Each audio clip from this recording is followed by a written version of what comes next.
very, very much. I can't tell you, it's such a great pleasure and honor to be here, and it's somehow surreal that you're interested in some little guy from some little country talking about some model. Well, you know, perhaps I'm from Austria. Please don't confuse Austria with Australia. There's been some issues these days, so we're not the ones with the kangaroos. It's in the heart of Europe, one of the most beautiful countries in the world, very rich in culture and nature, and also has a very important history in crystallography, what I want to tell in my talk.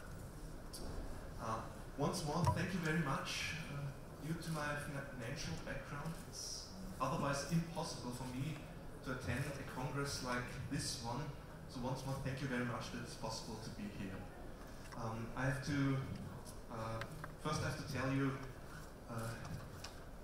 you will be hearing a lot of things today, and you may think that I'm a crazy maniac doing crazy things, but I want to appeal to you that I'm, on the other hand, also a crystallographer doing some sound science, most of all on crystal chemistry related to minerals. This is just an example to give to you. It was some nice study where we found the shortstone hydrogen bonds, non-mineral type compounds, but I'm not talking on this. Just please keep in mind, I'm not only crazy, but also doing science.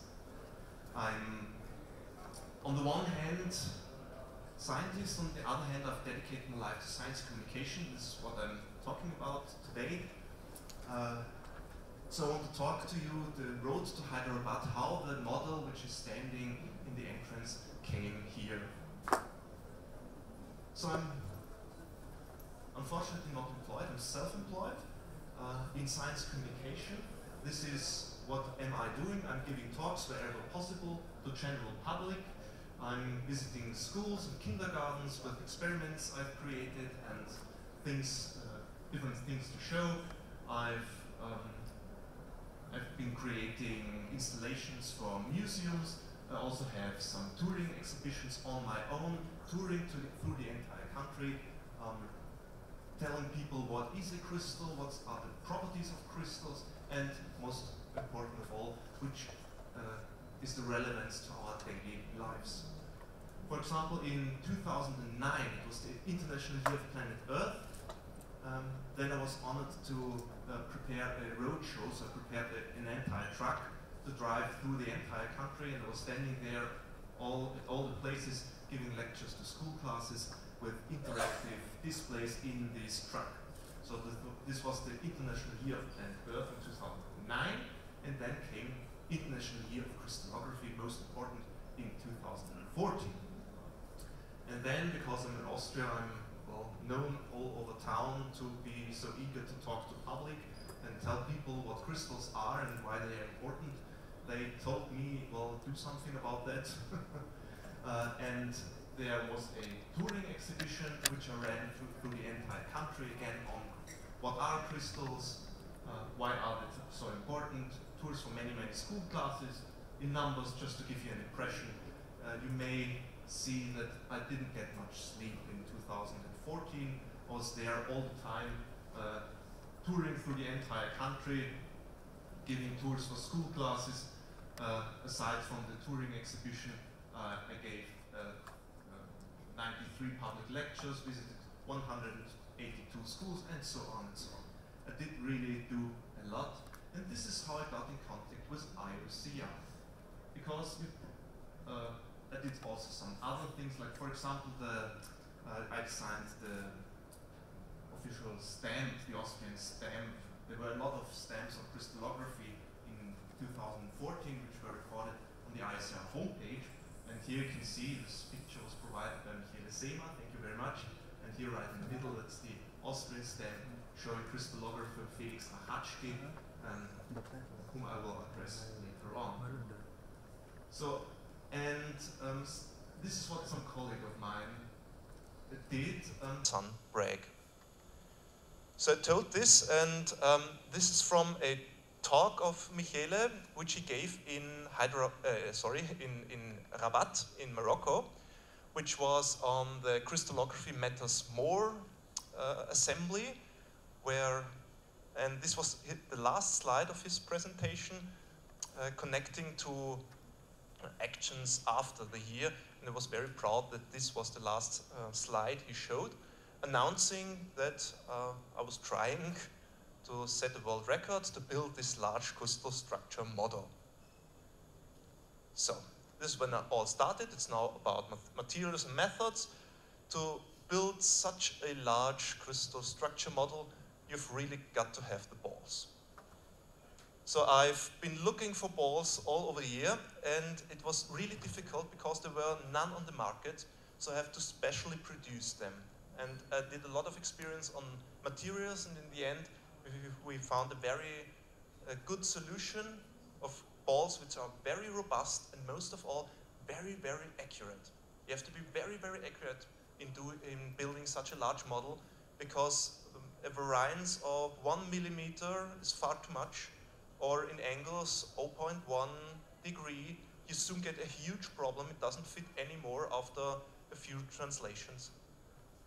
So this took several years of preparation, and finally in 2015 I could start assembling, and this is what I did in 2015. It took over 400 tubes of glue, super glue. There's also many tests about this. This is how my flat looked like, by the way. So this is where I live. My bed used to be somewhere back there. But the entire flat, from bottom to top, was filled with atoms. Even the bathroom, everything filled. In the end, there was only a space, 1 square meter, where I slept. This is exactly the place where I slept, yes. And I was finally, so I built the model in modules, which just fitted through the door. And then there was an atomic transport to the site where I assembled all these modules, which I was honored to assemble in the courtyard of the City Hall of Vienna. So this is the City Hall, back there is the backyard, this is the site where I started, this is the very first day, the first module put there, and it was there in public space. I think it's very important that people see what we are doing. And there was, right from the beginning, a lot of school classes and kindergarten groups visiting the model, and general public, in the end, from over 50 countries visited the site. I was lying there on the floor all the time, which was very inconvenient, or being upstairs. There were even larger ladders, yeah, being somewhere in 3 meters height, building the model, and in the end, I finally made it. So this was the finished model in 2015, which consisted of 38,880 balls. Connecting sticks, when you put them next to each other, is more than 12 kilometers of sticks in there.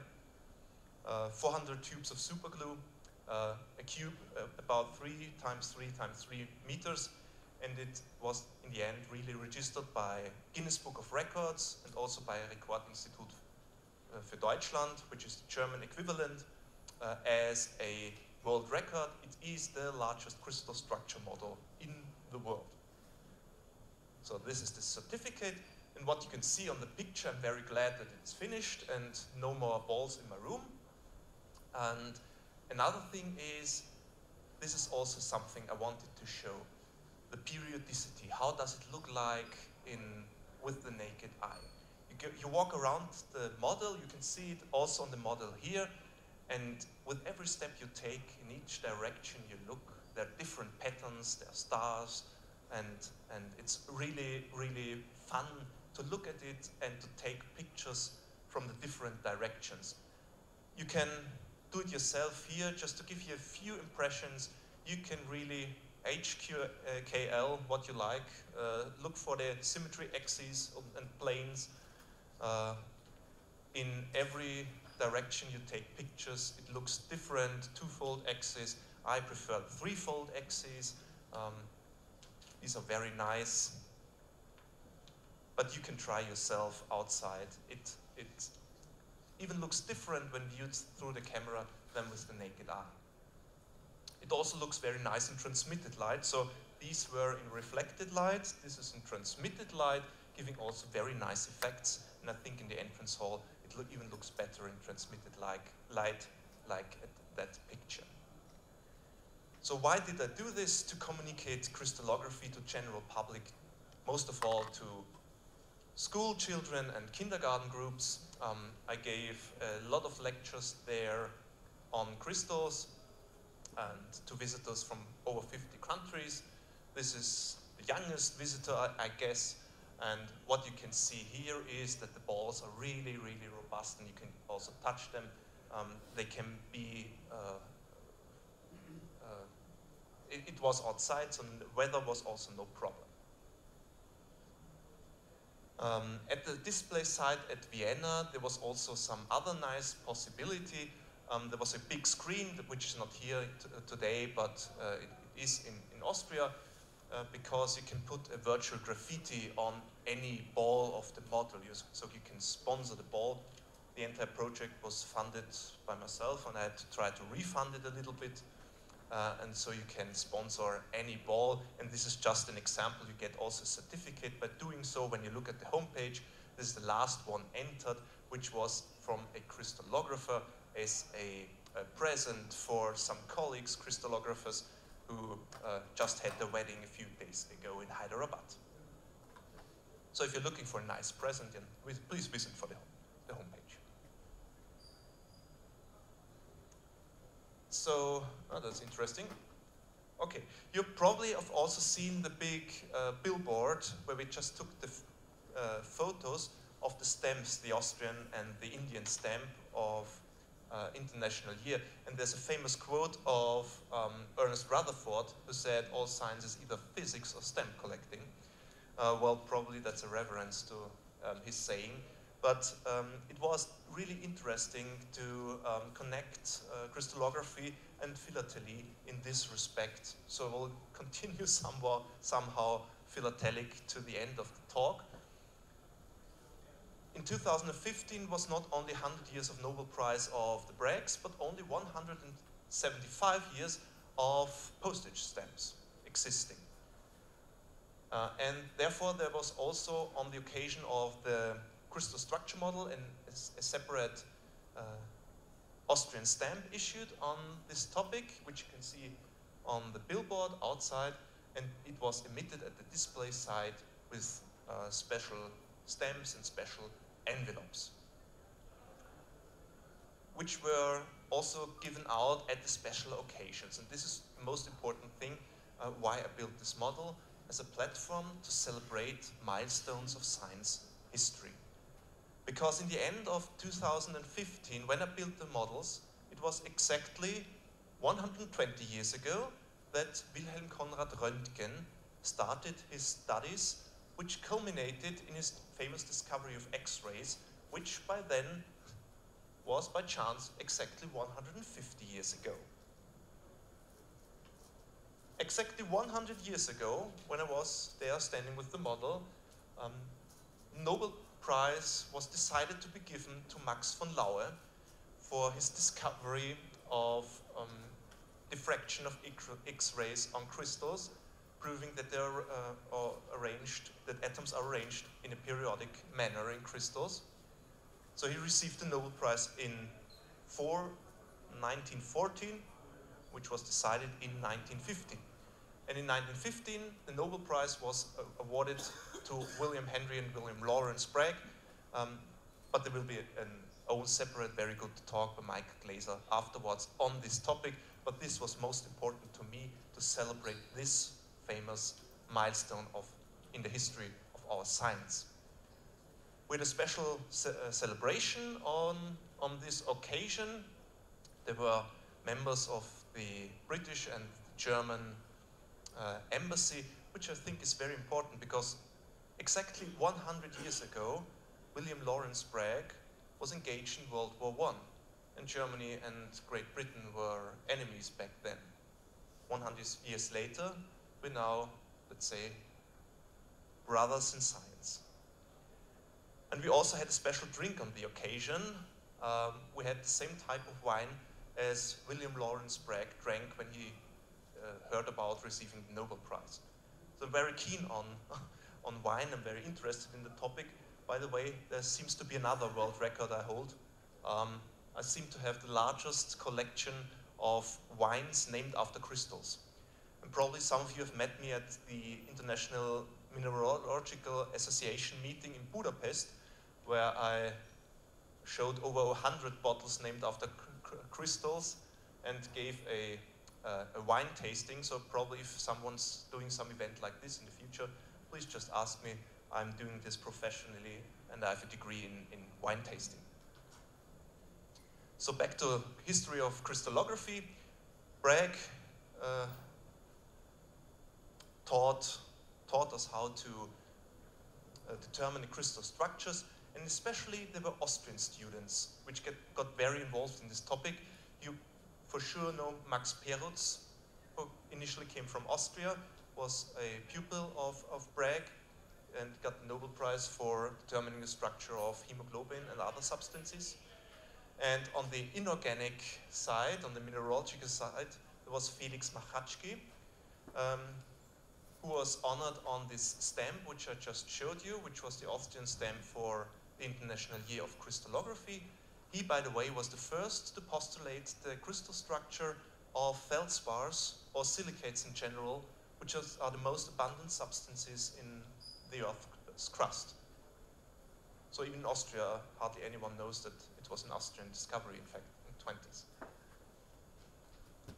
And I was giving a talk in International Year of Crystallography at his birthday in the house where he was born in Styria. And in 2015, when you look at these dates, there were also round anniversaries of this very important person in the history of crystallography.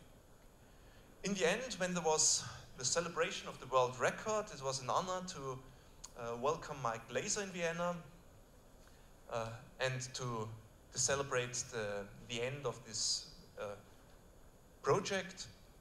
But back then, we began to talk, what's about Hyderabad? Isn't it possible to get the model there? And it was not that easy because I had to disassemble the model because it never was meant to fit into a container.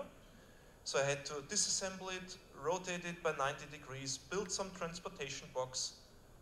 This was a lot of work, but finally it worked and it was put into a container. And in June, we started shipping it to India, and I think it arrived last week. So it finally turned out to be fine. So what are the conclusions? Please visit the model in the entrance room, have a lot of fun taking pictures, looking for symmetries. It's really fun. I will be standing there all the time answering questions and giving hints which positions are good for taking pictures. If you like to display the model yourself, so it can be disassembled to modules and even small parts look really good, and they've been shown, at least in Austria, at several places. There's a small part, for example, which was shown in Leoben at an exhibition on natural resources. So if there are someone's interested in displaying the model, small parts, or the entire one, please get in touch with me. You will see my contact details at the end. And the last thing to tell, this is completely new. If you like to build some model like this, perhaps a smaller one, yourself, it's now possible. Because I've gained so much experience in building such large models with materials and so on, and I saw that there is worldwide no product to build such crystal structures. I've now began to produce them myself, some more balls, which are very robust, easy to handle, and very, very accurate, which can be used for education of crystallography. I've developed a special ball, I call it the universal ball, which can be used to build over 15 different crystal structures, representing more than 15,000 compounds. So it's an offer. You can use this for crystallography sorry, crystallographic education. And what we just heard is that the next IOCR meeting will be held in Prague, which is right next door to Vienna. This is also an official offer. I don't know if someone of Prague is here at the moment. We could ship easily the entire model there, the big one. So this is only a small part which is visible here. And another offer, by then we have these balls, we could also altogether assemble a new model. Not only sodium chloride, but perhaps something more difficult like perovskite. It's no problem. We can assemble any model with these balls now. Just an offer, we can talk this over. If you're interested in these educational kits or these balls, please visit my homepage, get in touch with me. The homepage is given at the very end of this talk. Probably the next opportunity to see the model is the ECM meeting, which will be held 2019 in my hometown in Vienna, but there's also a separate stall in the exhibition area on that topic. So I'm finishing, hopefully in time. I want to say one more time, thank you very much for making possible to be here. The meeting committee, the Indian Institute of Science, most of all IOCR, INSERB, I thank the University of Vienna and Austrian Cultural Forum, by name especially Professor Desi Raju. Thank you very much for making all this possible. I also thank Professor Marvin Heckert from IOCR, the members of the local and the international committee, Carola Smith and Christina Ginovic-Carugo from University of Vienna, Michele Sema and Mike Glaser of IOCR for making all this possible. And in the end, I thank you very much for your attention.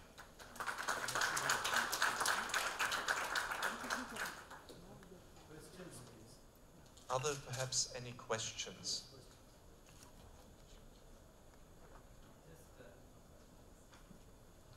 Just a curiosity, when you had to make the holes in those balls, and since, as you mentioned, they will be extending far beyond, and even a small deviation, did you use any special instrument to find the location of those holes on every sphere? Or how did you do it so accurately so that, you know, the extension all linear and orthogonal? You comment on that? This is a long answer. Perhaps we'll talk this over afterwards. But to make it short, we did a lot of experiments on this, and this was really hard. And some of them were, most of them were pressed. But now I have a special device for drilling them very accurately. So there's a special device to rotate it and to drill it, which was kind of hard to find out, but in the end it worked. I've already been asked by someone whether one could build a model of the diamond crystal structure, and obviously it can from something like this. I'm sure there will be, yes. We can build any crystal structure from now on, even if it's some very obscure, I don't know, not only simple compounds, but any can be produced on demand. Molecular crystals would be slightly more challenging, I think. But I'm sure most of the extended inorganic solids could be handled quite easily with those, with the choices that he has mentioned. Any other questions? Please. We use 3D printing actually to make similar thing that you are showing it, not exactly the same, but our experience is that you know, even to extend it by 4 or 5 atoms in a row, it was collapsing. So that unfortunately this doesn't work, and it takes 3D printing takes far too much time. So print 40,000 balls takes some time. And at the moment it's not as accurate as needed. Yeah.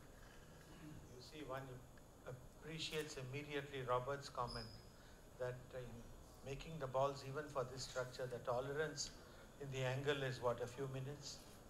Or in the case, degree, yeah, a few minutes, seconds, yes, and seconds.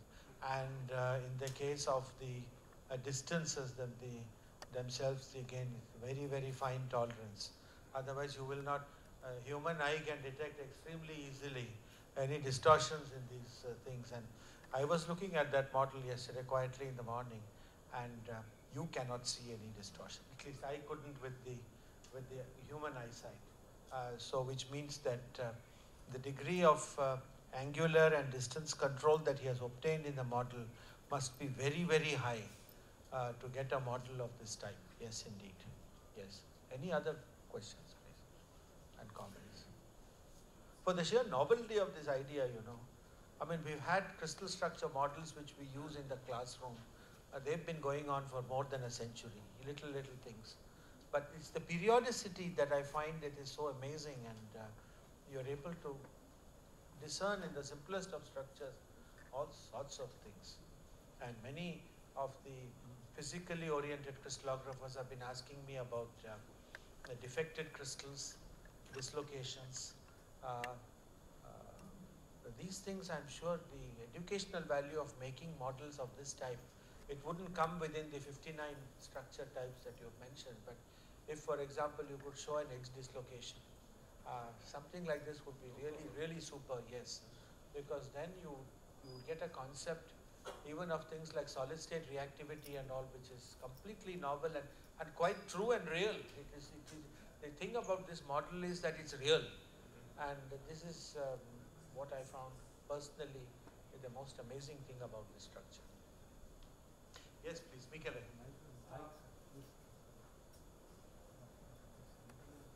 First of all, I want to thank you again, because we've been in contact so many times, and you really make the International Year of Crystallography different and much better because of all the activities you did, and because of your great capability in engaging people, which is the main thing. So I very much look forward to seeing your next project, and I don't want to ask you what it will be. But my question, since all the questions here are about crystallography, and I'm interested in the engagement activities and in communication activities that you have done. So what kind of people were attracted by this model? You have talked with students, you have talked with senior people, general public. What kind of activities have you done around the model, and what you think will be useful to do? You mean on the model in special?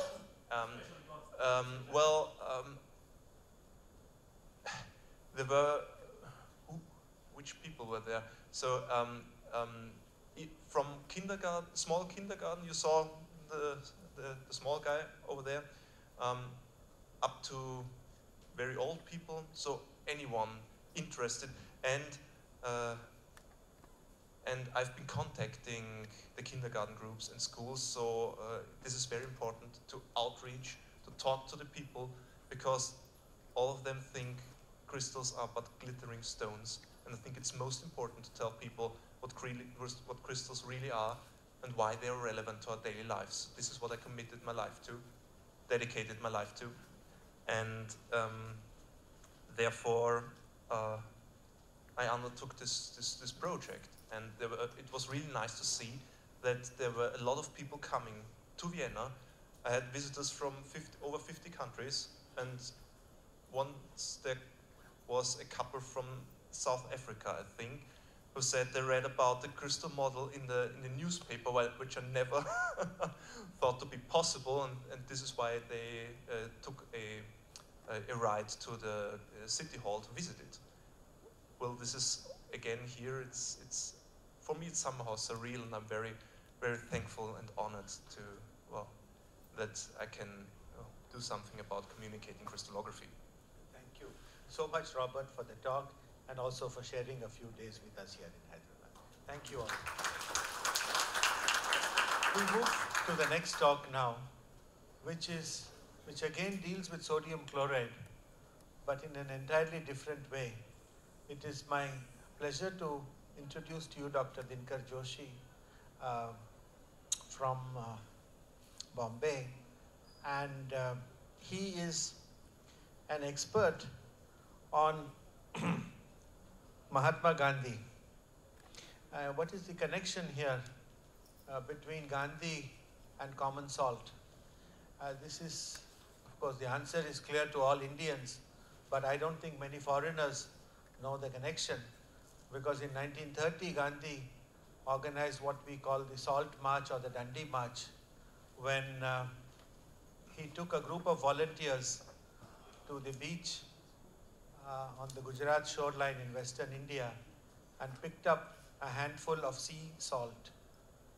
Now, what was the significance of this was that, this all of us know, is that salt in those days was taxed by the British.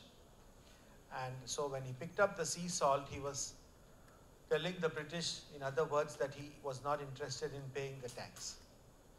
Now, this is known to all of us, but I do believe Dr. Joshi knows a lot more about this topic, because he has dedicated his life to a study of Mahatma Gandhi. His background is that he was a bank officer for many years, and he has written extensively in Gujarati, but also in English. And very recently, he wrote a very controversial and acclaimed book called Mahatma versus Gandhi. And if you know what this signifies, Gandhi's eldest son, Harilal, was a person, Gandhi had 4 sons, and the eldest son and Gandhi were on very poor terms throughout their lives. And so Mahatma is, of course, Mahatma Gandhi, and the Gandhi is Harilal Gandhi.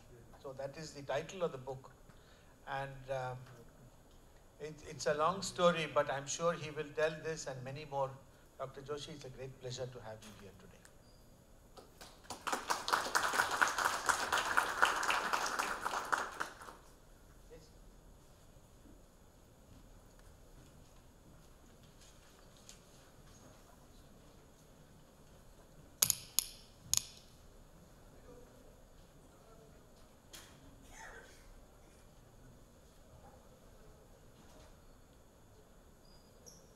My Jai Sri Krishna to all, and good morning to each one of you.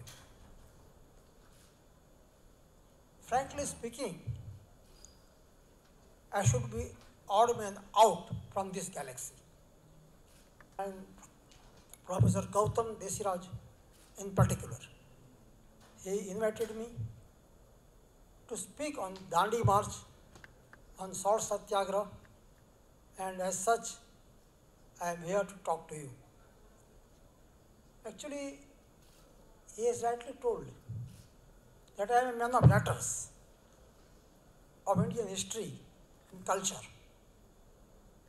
All this technical side of crystallography is like a Latin and Greek for me, I must confess. But the salt satyagraha, the salt, the basic element, all of you are studying the basic element salt, and Gandhi has picked up that salt. Now those who knows Indian history, they know what was salt satyagraha. But the man, our guests from foreign, they have come over here, they must not be knowing much about that. In our Indian folk literature, salt is known as Ram Rasa. Salt, the other word. Salt is known as Ram Rasa. Ras means taste. Anything is tasty, then we find rasa in India. And if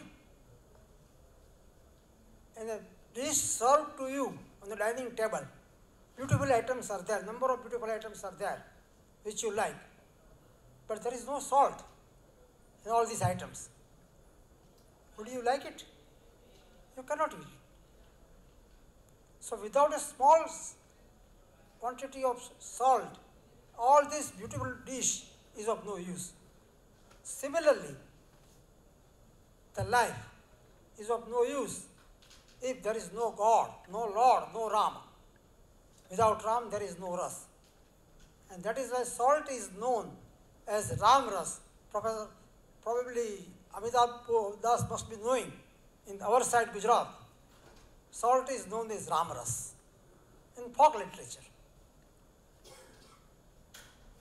Now, you must be knowing that a man, a handsome man, or a beautiful woman,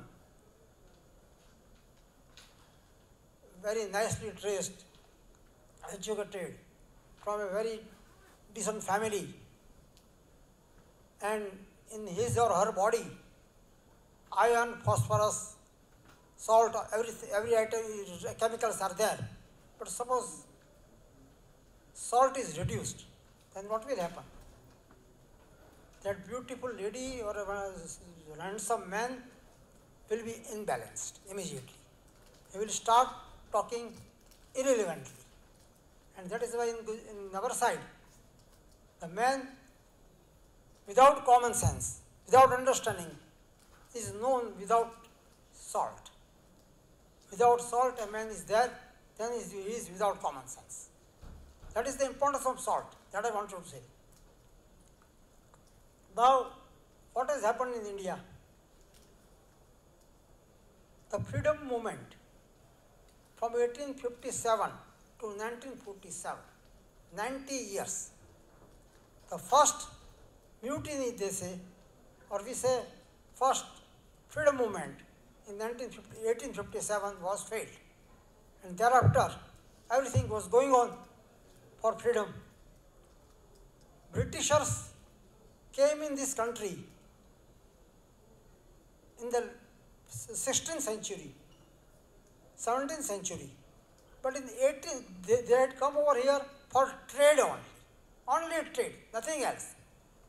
But when they observed, British East India Company, when they observed there is an opportunity to seize the land also, to rule also, there were opportunities, lot of opportunities for them.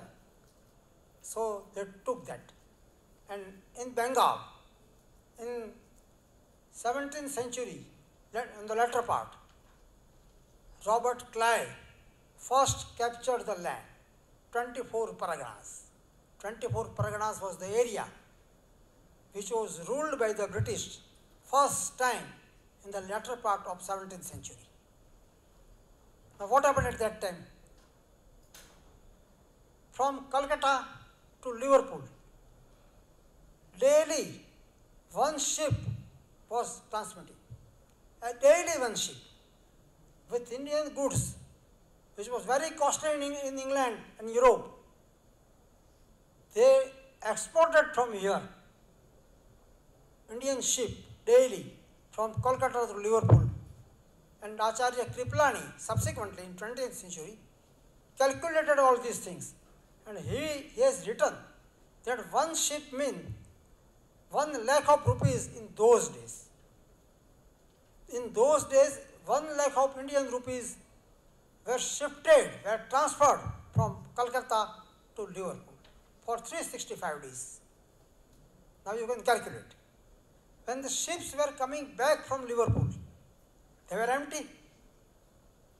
So during the journey, what had happened? Ships could not be balanced because of the sea, because of this tides. Ships were imbalanced. So what the Britishers they did, while coming back from Liverpool, a few bags of salt, because salt is heavy, when it is wet it is more heavy, the few bags of salt, they were impounded in the ship to balance the ships. And this Liverpool salt were dumped here at Calcutta for years together. Now there was a mountain of ships, Liverpool ships. What to do with this? So the British ruler, by that time, this 24 parganas rule was extended in many parts of the country, British rule. So what they did, they were a trading community, they were trading community. So this Liverpool salt should not be wasted.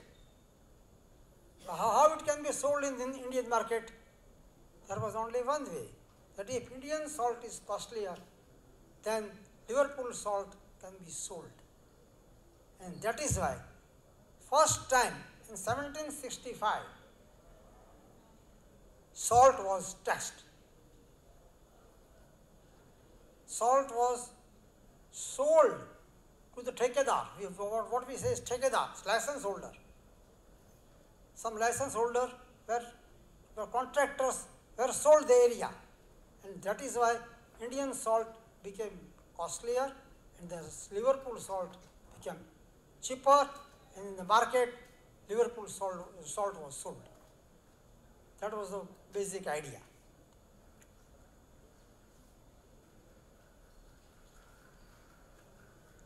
With the result, what had happened? Within 5 years of time, 3.52 months, months was our measurement, 82 kilograms, 82 shares, 40 kilograms. That was the measurement. Was imported from Liverpool to Calcutta. Within 10 years' time, it was 18.52 lakhs. 5 times, 6 times. And with this, Indian salt was costlier in India itself. Now friends, in 1929, in Lahore, on the bank of Ravi River, a Purna Swaraj resolution was passed by the Congress, Indian National Congress. Purna Swaraj, full freedom for the country, which was a challenge to the British government. And Gandhiji was appointed as a dictator of this movement. So what Gandhiji did, first time he wrote a letter to the British Prime Minister Ramsay MacDonald. British Prime Minister Ramsay MacDonald, he wrote a letter. In that letter, Gandhiji narrated that if the following 11 items or following 11 issues are not taken up by the Britishers in time, I will have to start a movement. Now in these 11 items, salt was one of the items. Reducing of military expenses was another item in Purna Swaraj. Prohibition was also one of the items. Throughout the country, in India, prohibition should be there. Now Ramsay MacDonald did not reply of this letter. So Gandhiji wrote another letter to the Viceroy, Lord Irving, in which it is stated that if nothing is done, I will start my Satyagraha against your Salt Act. Now, why did he prefer salt? Now, as we know, that salt is the item which touches to everybody's life, from top to bottom. If one is staying there, Mr. Bill Gates is there, then the last man of India, everyone has relation with salt. So Gandhi preferred salt, and he wrote to the Viceroy that I will start my Satyagraha on 12th of March 1930. Now why did he prefer Dandi? Dandi is a small place, 241 miles away, miles, not kilometers, 241 miles away from Ahmedabad. Gandhi's Satyagraha Ashram, Sabarmati Ashram, was at Ahmedabad. And Gandhi assigned this job to Sardar Vallabhbhai Patel. Sardar Patel was very familiar with this area. Earlier, he has taken up many satyagrahas, conflicts against the government in this area.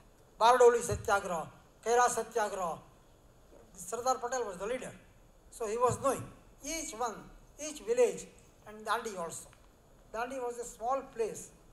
Dandi is still there. Dandi is a small place on the coastal area of Gujarat. So Gandhiji started his Satyagraha movement on 12th March with 78 participants. 78 participants. Out of these 78, Gandhi was the eldest one, 61. And his grandson, Kanti, was the youngest one, 16. Gandhi himself, his son Manilal, second son, Manilal, and grandson, Kanti, 3 generations were there in that procession. Apart from that, other total 78 participants were there. No ladies were allowed. No ladies were allowed. When some ladies approached to Gandhiji, ladies were there in Satyagraha movement, in freedom fight, but why not in this Satyagraha? And Gandhiji has replied this way, that when Mughals and Muslims, they were attacking this country, then Hindu princely states were there. So Hindu princely states, when opposed against this Muslim invasion, the Muslims invaders, they know that Hindus, they respect Gandhi, they respect cows like mother. So what these invaders did, they collected cows. They kept their cows in front of their army. So Hindu's army cannot attack when cows are there. And Muslim army men, they can attack. That was the intention. So Gandhiji told at that time, if we keep ladies in the procession, in Dandi March, then what will happen? British policemen will not attack us, because ladies are there in front of the procession. So Britishers, Gandhiji knows, they will not fire, they will not arrest, they will not do anything. And so we cannot take protection this way. So Gandhi did not allow ladies. And the procession started from 12th March 1930 to break the law. Gandhiji wanted there should be no tax on salt. He gave 3 types of satyagraha. One, let us go to Dandi. He asked all Indians that whenever sea coast is available, every one of you should go there and pick up the salt. Pick up the salt. Manufacture the salt there. Those who are not on the sea coast, they should possess the salt. Whatever salt is there, they should possess. Third type, they should sell. They should sell the salt. Now a handful of salt was sold for hundreds and thousands of rupees in those days. When 241 miles from Sabarmati Ashram to Dandi within 25 days. Everybody was carrying their own beddings. And at night, when the village comes, they will take night out there. And people from that village will serve them dinner. And that dinner was only chapatis, khichdi, sabzi, something, and a glass of milk or curds. That was the system. Everybody has to carry his own bedding. This way, these 78 people, for 25 days, march was continued, and 6th of April, they reached at Dandi. And at Dandi, Gandhiji in the morning at 6:30 picked up handful of salt. Now in this Dandi march, there was one horse also. Chinubhai Baronet of Ahmedabad provided one horse in this Dandi march, with the reason that if Gandhiji could not go ahead. He was 61. Then sometime he can ride on this horse. But Gandhiji refused. In between the Dandi and the Sabarmati ashram, when he noticed this, he asked Chindubai Baronet to take this horse away. This way, they reached at Dandi. Now, in one of the villages, when night halt was there, that village asked for some milk quota from the nearby town for all 78 people, participants. When Gandhiji knew it, he got annoyed. He told them that we are not here to get reception from anybody.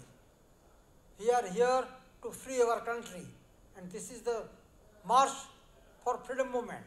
So nobody should do like this. No milk should be taken from outside. If you have, you serve us. If not, don't bring it. That Gandhiji insisted.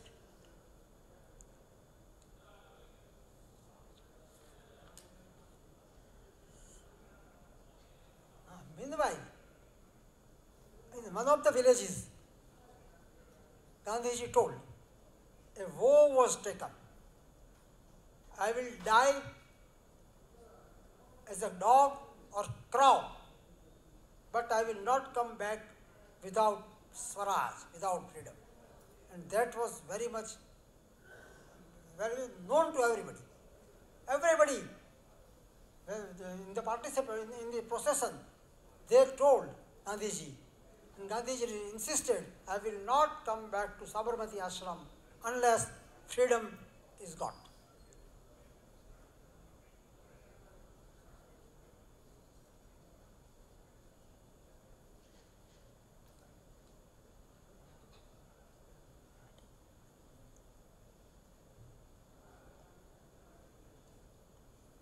So this Sabarmati, this Dandi March is a very important chapter of Indian freedom history. With this, 1931, civil disobedience started, and with the result of this civil disobedience, round table conferences at England took place, round table conference, and with this, 1935, Government of India Act was passed, and in 1937, autonomy, provincial autonomy was obtained. This way, this is the very important chapter in Indian history, where salt, the basic element, has played very, very important role this way towards the Indian freedom. One thing I would like to tell, even today, salt is taxed. After 70 years of freedom, salt is yet taxed. In 1962, when Morarji Desai was the finance minister, a resolution was placed in the parliament to do something about this, but nothing was done at that time. Until today, taxes are there. While going through the history, it seems that even in Mauryan age, when Chandragupta Maurya was there, Chanakya has written Arthashastra, in which a list of taxable items is given, then salt is there. Salt is a taxable item during the days of Chanakya also. In Muslim rule, in 14th, 15th, 16th century, salt was taxed 5%. Those who are manufacturing, they are Hindus, and 2.5%, 2.5% for Muslims. That was there. So salt is always a taxable item also, for which we fought. I am thankful to each of one of you for giving me patience. Hearing or listening, I do not know, but I hope you must have given me listening. I thank you very much once again.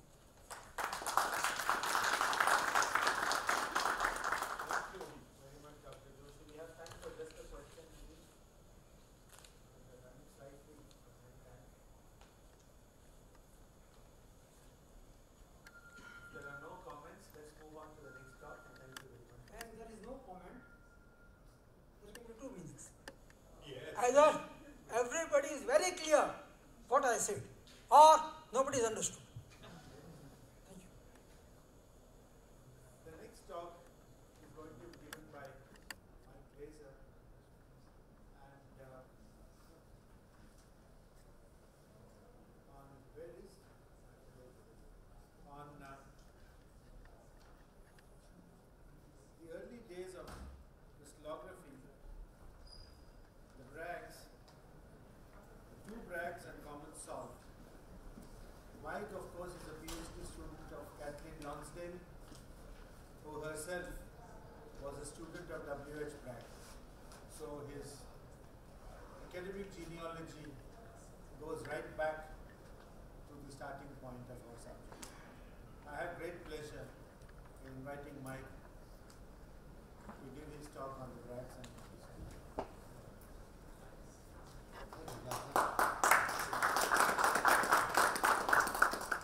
I'll try and do this without a microphone. Can everybody hear? Yeah? Good.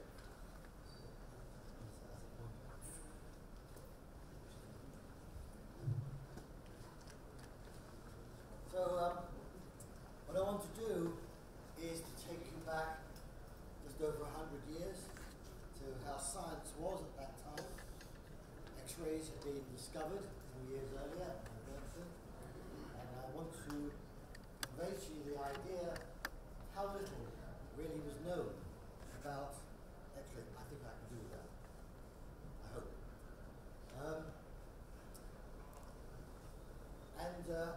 There's a long history here, and the slide I'm showing you just shows you a few examples of salt in different forms, postage stamps, mines, crystals, and so on. But in 1912, at that time, there was a lot of discussion going on in physics as to what was the nature of X-rays. The big question at that time was, X-rays, are they particles or are they waves? And they couldn't solve the problem. A lot of experiments were done since the discovery of X-rays in 1895, right up to 1912, and even attempts at seeing what happens when you put a crystal in a beam of X-rays. They never discovered anything in the way of crystallography or anything that followed. So, if we can have the next slide.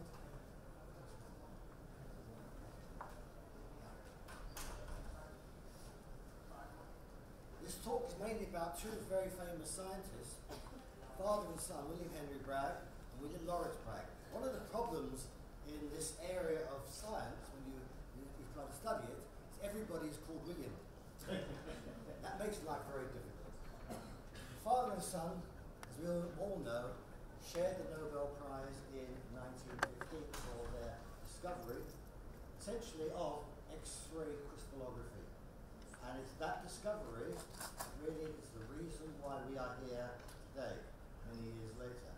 It's the reason why we know so much about the structures of solid materials, ranging from metals, inorganic materials, organic materials, pharmaceuticals, proteins, viruses, DNA, genetics, all these things come from this initial work of the two. So I want to take you back to those times a bit to see what was known and how did they go about starting this subject off. Now, the first bit of work was done in Germany in the early part of 1912 by Max Lauer, who was what he became Max von Lauer later on. At that time he was just Max Lauer, and he was working in the Institute of Theoretical Physics in Munich as a privat docent with the great physicist Sommerfeld. And in Sommerfeld's department at that time, the keen interest was this question: what are X-rays? It was Lauer who got the idea of using crystals with an X-ray beam, because it was known that crystals, we suggested, I should say, that crystals has a periodic arrangement of atoms or molecules, changed his story a few times in history. So it's not entirely clear exactly what happened. But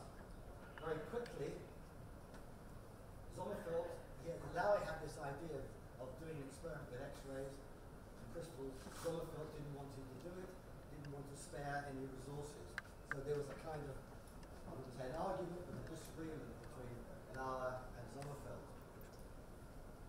At that time, Röntgen had moved to Munich and had a lab with an X-ray set, and it is said that Lauer persuaded two people, Friedrich and Knipping, one was a student of Röntgen, one was an assistant to Sommerfeld, to try out the experiment in secret. In fact, Ewald once told me that they actually stole Röntgen's equipment.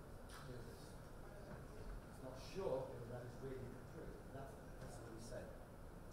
Anyway, in April of 1912, they carried out the experiment on copper sulfate, copper atoms in it. And the reason for this was that Lauer had the idea that the diffraction, if it occurred, would come from secondary X-rays emitted by the copper atoms. And if these X-rays coming out of the crystals would give us some sort of pattern. The mistake, the area, his assumption here was wrong. Nevertheless, this is why they tried copper sulfate. And the diagram in the middle is the famous first photograph found after a lot of effort. And it's not a very nice photograph, but you can see the X-rays in the centre have been deviated somewhat. And very soon, they tried zinc sulfide, and they got this pattern here, and what you see now is spots. And you see the spots are arranged in a symmetric pattern. So you see for the first time symmetry, which is at the heart of the crystals, and the X-ray pattern, the diffraction pattern they get, is just shows the same effect, suggesting that you really are getting diffraction, that it's really telling you something about the arrangement of the atoms in the crystal. And Lauer and Friedrich and Knipping, they put together a paper to explain this, and Lauer came up with some equations, perfectly correct and not very useful, to explain it. But he couldn't explain all these spots. He could explain some of them. One of his problems was he assumed that the X-rays, because he was thinking of this secondary radiation, was just a single wavelength. And then later on he thought, well, maybe there are 5 wavelengths or something. He couldn't get that to work. And it was the young Bragg, just qualified in Cambridge, 22 years old, working with his father, who came up with a solution.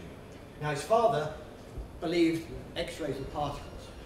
And at first the two of them were doing experiments together to prove that. And they heard about Lauer's experiment from a colleague, Lars Vegard, who sent them a letter, and that intrigued them, and they tried some experiments to prove actually it was not diffraction of the waves, but it was particles coming through channels. The experiments failed. And it was young Lawrence Bragg, back in Cambridge, walking around, suddenly had an idea. He realized that if you look at this pattern, oops, go back, sorry. Look at this pattern, then if you look at these spots, they're elliptically shaped. And if you look at the ones on the top and bottom here, as you move the photographic plate away from the crystal, they become more elliptical. And that suggested some sort of reflection from planes. That's what you get. And that was his first idea, that really we can treat this as reflection of some sort. And then when you combine that, allowing the waves, or the radiation to interfere with itself, if it's waves, you get an interference pattern. And this is from his notebook in 1912, and I hope you can see here at the top, 2D cosine theta. That is the first evidence of Bragg's law. 2D cosine theta. It's not in the form we use it today. And this is because Lawrence Bragg was well versed in optics. And in optics, when you have a light beam refracted through a crystal, we think in terms of the angle of incidence. So this is the first evidence of this concept. Lawrence Bragg then wrote this up for publication.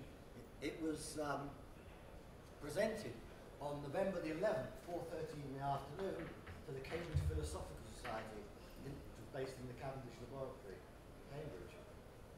The paper was read by J.J. Thomson, who not by Bragg, because Bragg wasn't a member. And you can see here on the left the original notes that were taken at the time of that occasion. So that was read in 1912, November the 11th, and then it was printed up for the Cambridge Philosophical Society. On the right-hand side, you see the first print. This is actually Lawrence Bragg's personal reprint here, and it's dated in 1913. And there's always been a controversy in the literature as to what year this famous paper took place. Was it 1912, 1913? And even Bragg got it mixed up sometimes. So, what was the significance of it? Well, I said it was J.J. Thomson, who was a friend of Bragg at that time, who was in the department, who read this paper. J.J. Thomson, Nobel Prize winner, discovery of the electron, and he presented this paper, and on the right-hand side, it's difficult to read, but this is the first page of that, and the title of this paper is The Diffraction of Short Electromagnetic Waves by a Crystal. He doesn't mention X-rays, because he didn't want to upset his father at the time. But his father was a great scientist, and very soon realized the importance of what his son had done. And he, W.H. Bragg, started to publish notes in Nature pointing out what his son had done. Very proud of what his son had done. So the paper appeared in print in 1913 in its cosine form. So it looked like that, lambda equals 2d cosine theta. Why did it become sine theta? Well, that's because the father, W.H. Bragg, invented a device called the ionization spectrometer, which is the beginning of what we call the diffractometer. And I believe the reason that it was changed is when you use a spectrometer, you measure from the incident beam direction out to higher angle. And so it is natural to use not the angle of incidence, but the angle of reflection, which is 90 degrees minus. There's no print of this, but that is my belief is what they did. So came 2d sine theta.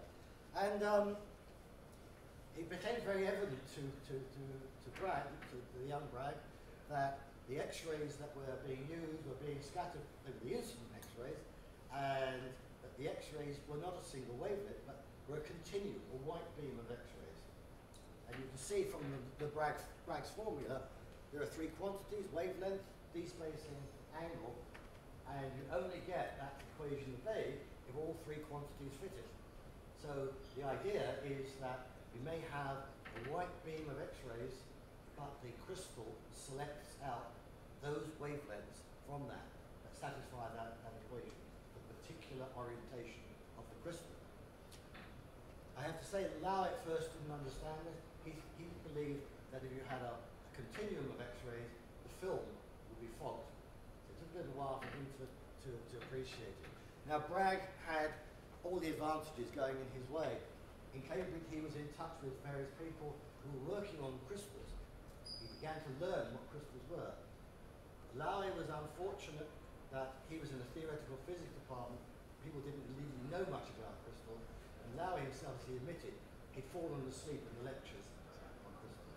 So he hadn't appreciated quite exactly what a crystal was. And one of the mistakes that Lowry made was, in trying to interpret the zinc sulfide structure, was he took a cube and he put the zinc sulfides on the corners of the cube as what we would call a simple cubic type of arrangement. And because of that, he couldn't understand the pattern. So this young man, at 22, has seen through all of this work and produced the most important discovery of the time. Not bad.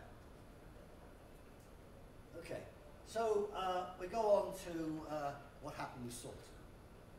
And what's going on there. So now in 1913, the subject of X-rays and what you do with crystals now reside almost entirely with the two Braggs. They had the field to themselves. And one of the confusing and difficult things when you look back at this is they were publishing loads and loads of papers almost simultaneously. And many of these papers are saying the same thing, sometimes little differences. They seem to have the whole of the publishing field to themselves. It is evident when I look at the papers that there was no refereeing going on, there was no editing going on, they just were producing stuff in a rather unique position. On the left-hand side, I've given you a few of the references, and the top one is the first one, the two of them, father and son, published together. This is one of the papers which describe the ionization spectrometer, and in which we first see n lambda equals 2d sine theta, what we now call Bragg's law. So it appears there without comment, but it's clearly being used. The second paper here is the paper we usually refer to as being the first paper on sodium chloride. Actually, sodium chloride was discussed even in this paper, and in that paper they had suggested that the unit cell of sodium chloride would contain 4 sodium chloride molecules. So they were already, at this point, thinking about that structure. But it was the next paper, this one here, here's the front cover of that one, the structure of some crystals as indicated by their diffraction of X-ray. X-rays now appears in the title, and it's this paper which one has to look at to understand what they did, or what Lawrence Bragg did, in fact, to get at that structure. So I want to just say a few words about that. The paper is quite difficult to read by today's standard. The language is a little different, and it's actually not a very good paper. It has a number of inconsistencies and errors in it, which you might not have expected. But the young Bragg, he was in a hurry. He still had a lot to learn about how you publish things. His father was much more controlled and much more. He was the famous scientist. Lawrence Bragg was not. He was unknown. But his father was the famous scientist of his time. Well-established fellow of the Royal Society, highly respected, and a character who very self-controlled, very kind, very gentle, very shy man, but not given to emotion of any kind. And that sometimes he appeared to be rather stiff to people. But actually he was a very, very nice person, a very open person, and in fact, let me just make a point here, that he set up research in crystallography. He had a lot of students. In fact, he had 18 research students in his time, and uniquely, at that time, 11 out of the 18 students were women. You think about when we're talking, this is quite something. The Braggs were very open to inviting people to study crystallography with them. So, but Lawrence Bragg was different. Lawrence Bragg was emotional. He had suffered from depression, quite a different character, and there were some problems later on because the father was the person who was so well known in science. He was getting all the honours, and Lawrence Bragg was being ignored. And so it did cause a little friction between the father and son. But to be fair, the father always, in his papers, referred to his son. You can read the notes in Nature and so on where he said, my boy did this, and my boy did that. He tried to convince the scientific world that it was his son who was responsible for the primary work. But the scientific establishment always honoured the father. And that was a problem in the family. Okay, so this is one of the first figure in this paper, and he's trying to explain these Laue patterns where you see spots occurring on ellipses. And I show you this because it's quite instructive. So this is, at the top here is the photographic plate. This is the X-ray beam. The crystal he puts here, and he draws a circle around it like that. And here is a beam going out to the plate. And he realizes that when you look at these ellipses, they come from zones of planes in the crystal. He learned enough crystallography to realize there was some stuff in zones, which the mineralogists had invented. And so this is the center of the zone, and then you get beams going out, other indices of the zones, and so you see A to S. If you think about that in 2 dimensions, you get a ring, which when you project onto film becomes an ellipse of spots. And so these ellipses of spots were in some way connected as a zone. They were related to one another. In fact, this is very closely the same construction in a way as the Ewald sphere construction. And there it is in Bragg's first major paper here. This is potassium chloride on the left. This is from a photograph that Bragg took using the Lowy method.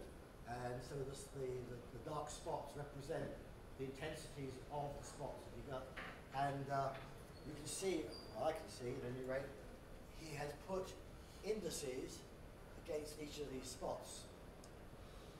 He's learnt at this point about Miller indices, which he didn't know before.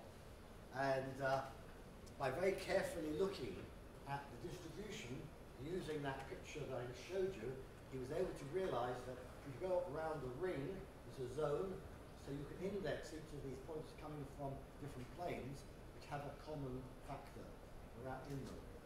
And what he noticed was, this is potassium chloride, same structure as sodium chloride, that just about every crossing point there was a reflection. And on the right-hand side is a table that you see here with some stars and pluses. And here's one of the inconsistencies in the paper. In the paper he says, referring to this table on the right, that he's, to show the intensities of the spots that are present, he puts dots there. Well, there are no dots in table 1. You've got stars and plus signs. It's difficult to know what those mean, because it doesn't explain it. So he's obviously in a hurry to get this thing published. He's not paying enough attention to the details, so you can't really understand what that diagram on the right is. So then we see potassium chloride again on the left-hand side, and then from the Lowy type photograph on the right-hand side, we have sodium chloride, common salt. And he notices a difference. And at first sight, they look the same. But actually, there are missing points on here compared with potassium chloride. And it's this that starts him thinking, well, what is the difference between these two? And he realizes in the paper that the fundamental difference is potassium and chlorine have the same number of electrons. Now you have to remember, this is the time when electrons only just been discovered, and the concept of the atomic number wasn't known. But he realized that from the point of view of the periodic table, these two elements are close by. And so the idea is that they scatter very, very similarly, so that when you go from potassium to chlorine, it looks like identical atoms. And so the left-hand diagram you would interpret as a primitive cubic structure, simple cubic structure, but the diagram on the right reveals to you that it cannot be, it must be a face-centered cubic structure instead, because sodium and chlorine are quite different. This is one of those standard problems we always set undergraduates in examinations. So you can see here, the young Bragg, really very smart guy. I mean, at this stage, just in science at that time, so little was known about these things.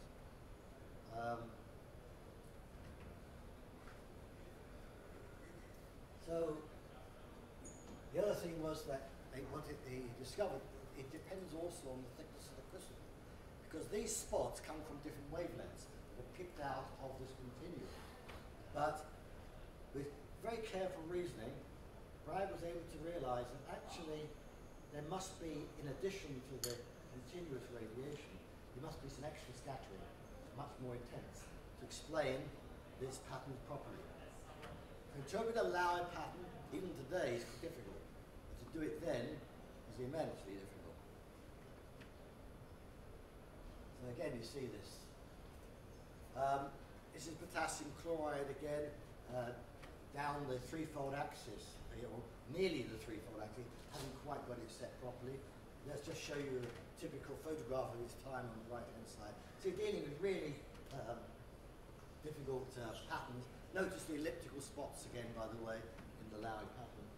These crystals that they're using are probably very large, probably 1 centimetre or more across. We would never dream of using such large crystals today.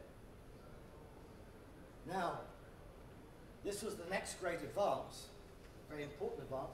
This was the invention of the ionization spectrometer that I mentioned to you before by W.H. Bragg, his father, built by his assistant C.H. Jenkinson when William Bragg was in Leeds, in the north of England. And there were several of these were made, and some of these still exist. Just to show you a few here, the Cavendish Laboratories Museum in Cambridge is one, the Royal Institution has one, the Science Museum in London has one in Edinburgh. There's about 6 in existence. And here you can see Lawrence Bragg with a spectrometer, and over here you just about make out Lawrence Bragg, William Henry Bragg, with this particular spectrometer when he was at University College London. And the difference here was that rather than getting these photographs which had these patterns of spots, they could actually now make measurements, because they could now put a crystal on there and scan, they could rotate the crystal and scan the crystal, scan the detector through it. The experiments are very tricky because X-rays were not very stable at the time, and there were lots of electrical problems they had to solve. This is on the left is just again from the Bragg's paper, and you can see some of the traces of peaks that they got there, the realization that you could actually get the main intensities from what we call the characteristic radiation. On the right-hand side, he's actually made some calculations, and you probably can't see it, but potassium chloride, he calculates the volume times the density over the molecular weight divided by lambda cubed. They didn't know what the wavelength was, and he finds that he gets half the value for potassium chloride and sodium chloride. And then you see this diagram for the first time. This is the structure of sodium chloride appearing for the very first time. Now, I'll just finish one thing, or 2 things, just if I may say. The discovery was very, very controversial. The chemists didn't like this. They wanted molecules, not equally spaced atoms. Arthur Smithers, Professor of Chemistry at Leeds, said to Lawrence Bragg, please make the chlorine atoms a little closer to the sodium. And there's this very famous letter from Professor Armstrong, latest 1927. I'll just read a little bit of it. It says, Professor Bragg asserts that in sodium chloride there appear to be no molecules represented by sodium chloride. The quality and number of sodium and chlorine atoms is arrived at by a chessboard pattern of these atoms. It is a result of geometry and not of a pairing of the atoms. This statement is far more repugnant to common sense. It is absurd to the nth degree, not chemical cricket. Chemistry is neither chess nor geometry, and so on. And you can read that paper in Nature. And finally, even before these experiments were done, back in the 1890s, there was a rather odd gentleman called William Barlow, an amateur, one of the last of the amateur Victorian scientists, had no qualifications really, son of a surveyor who got interested in crystals. He discovered the 230 spacecrypts, and this paper in the middle in 1882 is where Barlow is speculating what happens when you take spherical particle atoms and you put them together in different arrangements, and particularly, for example, sodium chloride, and you'll see he has this alternating arrangement depicted here for the alkali halides, just by thinking about contacts. Barlow, amateur scientist, was made a fellow of the Royal Society. But there's another curiosity, just to finish with.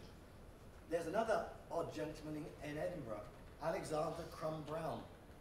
And he left behind a model, which is on the right-hand side here. As you can see in the Chemistry Museum in Edinburgh, it consists of balls of wool, red and blue, arranged on an alternative array, just like the structure of sodium chloride.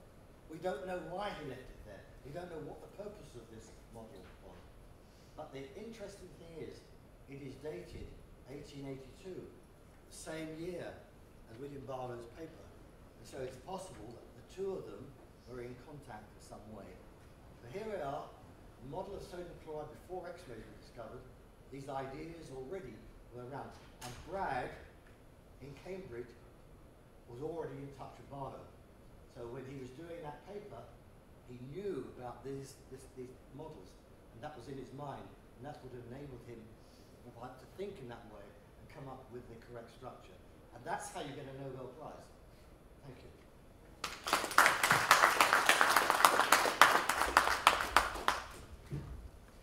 You know, Mike, your lecture brings out a very beautiful and often obscure ways in which scientific thought develops, and various streams of understanding that seem to sometimes not even be there together, but the way they come in and how suddenly you get the breakthrough thing. And yes, even as I was thinking about it, you were answering my question. I was wondering if they know about atomic number in those days. And no, they didn't know.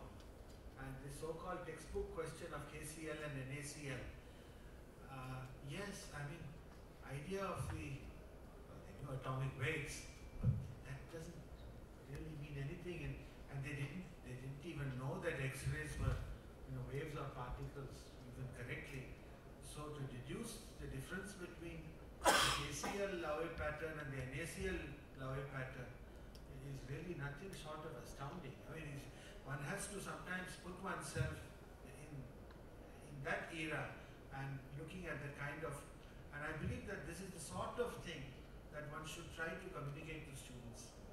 Because too often in these days I find that people are just interested in passing exams and some kind of a bookish knowledge, trying to score more, and the higher you get in these exams, then you are considered to be worthy of getting admission into so-called better and better places. But all that, this is the essence. So when you hear the story of the Braggs and how this 22-year-old literally boy was able to, yes, Bragg could correctly call his son my boy. How he could actually do this is nothing short of astounding. That's the sentiments that was evoked. Any comments, please? I'm sorry that I made the first comment myself. Yes, please. So you mentioned all these inconsistencies, and it seems like everybody is voicing their opinions by sending letters to and back from Nature. In these days, what was the peer review process? In those days? Yeah. Virtually none, as far as I know. Actually, in Nature, that persisted right up to my time. My first two papers were in Nature. I went straight through it. Those were the days. Those were the days. Those. If I may say something about the atomic number, there, because the Bragg involved there, it was Henry Moseley that essentially proved the existence of the atomic number. Now, W.H. Bragg had published a paper much earlier in which he had found that link to Henry Moseley, but not in terms of atomic number, but in terms of atomic weight. So he got the kind of relation that Moseley found. It wasn't correct because it isn't atomic weight, but that's proposed in the paper, the square root relationship of the frequency. When Moseley started his work, it was Rutherford that persuaded W.H. Bragg to let Moseley do the work, and that W.H. Bragg should work on crystallography with the sun. He was reluctant to do it at first, but he gave way. W.H. Bragg then invited Moseley to his lab to show him how to do those experiments. So that Moseley then was the person who got the correct results. Unfortunately for Moseley, he was killed in 1915 during the First World War, so he never got his Nobel Prize. By the way, W.H. Bragg's son, Robert, brother of Lawrence Bragg, was killed in the same battle in 1915. Which is why W.H. Bragg did not go to accept his Nobel Prize, because he said he would never set foot in Germany. Now, what he said was, there will be German scientists. That's what he said. There will be German scientists there, and therefore he never picked up his. Which is very unusual with W.H. Bragg, because W.H. Bragg never expressed this feeling. That's the only time I know of it he expressed it. Yeah. One of the things which was intriguing for a long time was why Laue used copper sulfate crystals. Can you speak louder? So I heard. No, the audience should hear the question. Why did Laue use copper sulfate? But you just said that maybe because of the secondary, but I was not very clear. He had his idea that the X-rays coming in will then get absorbed by an atom and then re-radiated as fluorescence. And if you're going to have fluorescence, copper is a natural thing to use. That's also why they use zinc sulfide for the same reason. But now he should have realized something else, because Friedrich Kniping at the same time also got a patent from diamond. And diamond doesn't have any fluorescence, significant fluorescence. But Lau missed that. And by the way, I forgot to mention, I showed you 3 papers. The third paper in that list, appearing almost at the same time as the sodium chloride paper, is a paper by W.H. Bragg and W. of diamond. And that's the first structure of diamond, which is the same as silicon and germanium. Even more important than sodium chloride from the point of view of science. That we depend on for our computing. And you know, in 1913 and 1914 until the First World War, the two Braggs had the whole field to themselves. And they have published loads and loads of papers, lots and lots of attempts at structures. They had the whole world to themselves. Unique experience. In a lighter vein, before I close this particular talk, I asked the same question that Professor Ramanan asked to, I forget his name, to a person in the Deutsches Museum in Munich. We remember when we went for the German Crystallographic Association meeting, when they showed us the equipment. I said, was a senior German scientist, mineralogist, why did Laurie take copper sulfate? He said, no, for no reason at all. That's the only crystal they had in the lab that they could get in a hurry. That's also true as well. Yes. So we don't really know, and like in science, we don't really know the reasons for many things. Okay, thanks. Let's thank Mike again. It's a pleasure for me to introduce the next speaker, Artem Oganov, who is a great science communicator. He works in both the USA and in Russia. And I had suggested to him that he speaks about the great importance of the NaCl structure in the context of quantum state chemistry. And I was almost thinking that we missed you because we are registered and you weren't in the hall when we came. But here's Artem himself. And why is this structure the most common one for MX structures? What makes it so versatile? Why is it still a topic of research interest? More than a century, yes. Sodium chloride, he has done some outstanding contemporary work on non-stoichiometric sodium chlorides. So that it is out of the simple structure, you see, the simplest and most beautiful things keep yielding scientific results again and again and again. You never stop with sodium chloride. And Artem, I have been pleasure in asking you to come to the stage and give your lecture, please. Thank you very much. And also happy birthday. Oh yes, yesterday it was, yes.